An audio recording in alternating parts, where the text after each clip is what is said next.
Hello and welcome. Inside of the free version, if you go to this element that says Canva AI and you click on it, you'll be taken to the Canva AI interface.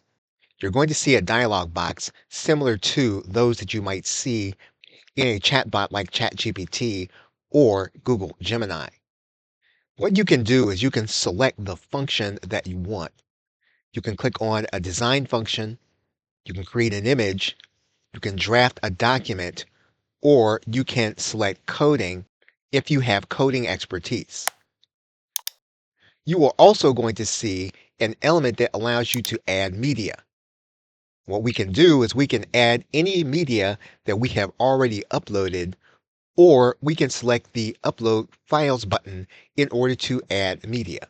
Canva has examples on its home page of processes that you can undertake to give you ideas of what it is that you can do with the new Canva. And you may want to look through these examples to determine if one of the examples fits your use case. The Canva AI element is also available on your left side menu if you click on it. And again, if we click on this element, you'll notice that this page will stay the way that it is. And other elements are the same as in previous versions. If you want to create a specific asset, you're going to click on this element and you'll be able to choose the asset that you want to create.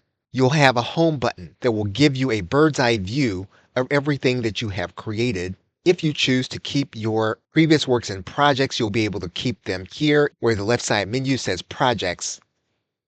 Where you have access to templates, you will be able to click on templates.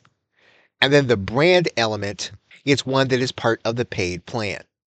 You will see that there is an apps element, and these are extensions of Canva with other applications.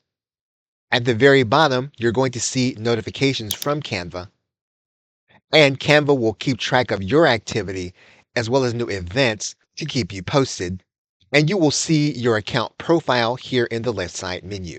In order to find out what has been recently added to Canva, you can click on the See What's New button. And you can also play the most recent announcement here by clicking on the play button. Okay, so with that, thanks, and I will see you in another video.